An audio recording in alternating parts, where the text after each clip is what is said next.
Tenemos que empezar a hablar desde que se encuentra petróleo en la Argentina, ¿sí? Allá. Y a principios del siglo pasado.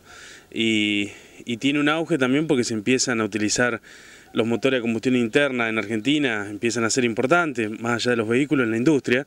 Entonces ahí es donde la Argentina también empieza a interesarse en esta idea del petróleo, creando primero una dirección, ¿sí? Y después creando, como todos conocemos, YPF, ¿sí? Que se hace muy importante en la década del 20, en la Argentina, con el conocido Enrique Mosconi, quien va a ser el que le va a dar el gran impulso a YPF y la va a hacer tan grande también.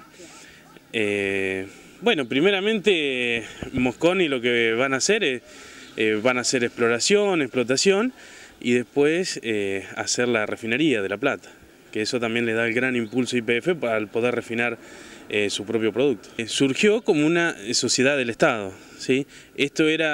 Mosconi tenía una idea de que tenía que haber una parte del Estado y una parte también privada.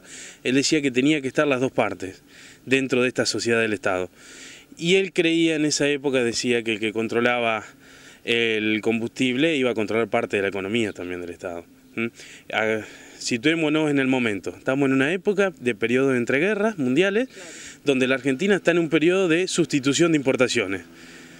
Cualquier parecido con la actualidad es pura coincidencia, ¿sí? Estamos en un periodo de sustitución de importaciones y la Argentina busca el petróleo como para darle un impulso a su industrialización también. Esto se va a dar todo en la década del 20, hasta que a fines del 20 y con la crisis mundial ya del 30, en la Argentina también va a afectar esa crisis.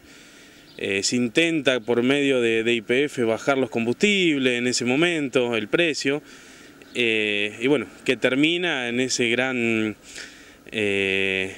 conflicto con las petroleras extranjeras, como era la Standard Oil o la ferroviaria inglesa también, que tenía petróleo, que va a terminar con un golpe de Estado a Irigoyen en el 30.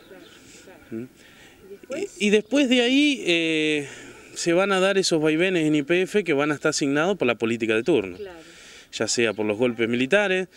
Va a tener un auge también de nuevo en la década del 40 con Perón, que le va a dar un impulso, va a invertir, va a hacer negocio con algunos otros países de venta de petróleo, pero como pasa siempre, cambia el gobierno, se rompen esos contratos, no se sigue con la idea, más allá de que YPF siempre tuvo como una impronta propia, que tuvo un crecimiento sostenido, pero según el gobierno de turno fue más pronunciado. Y hubo en un momento unos contratos en la época de Frondizi para producir un autoabastecimiento total de la Argentina, ¿sí?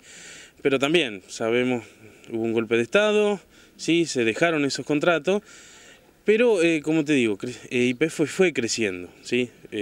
Se hizo muy grande, tuvo 50.000 empleados, se hacía de todo en YPF, ¿sí? No solamente era una refinería, había talleres muy grandes en Buenos Aires, donde se producía desde las herramientas, se arreglaban los motores de los pozos, era una industria muy grande. Y bueno, después tenemos que ver también que en la década, en el último golpe militar, también hubo una especie de vaciamiento, sacar crédito a nombre de YPF y no utilizarlo para reinvertir, que eso llevó que en la década del 80 YPF tenga un periodo de crisis que no sostenible de su empleado, empezaron a cerrar algunos talleres, a echar a algunos empleados, hasta que llegamos a lo que conocemos con la privatización, que se pudo llevar a cabo porque habían pensado en que siempre quede en manos del Estado, porque siendo una sociedad del Estado no podía el Estado vender todas sus acciones. Y lo que se hizo en la década del 90 fue cambiar de sociedad del Estado a ser una sociedad anónima.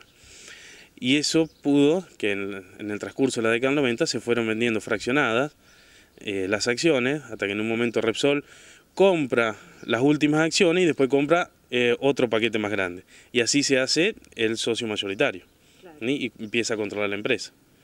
Y luego la acción de oro también. Y la acción de oro después también, sí, que se termina en la alianza, sí, con la alianza, sí.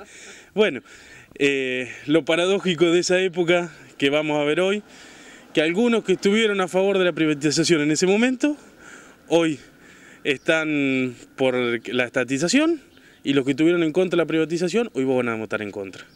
esas cosas que tiene la política también, ¿sí? Que no se entiende muchas veces.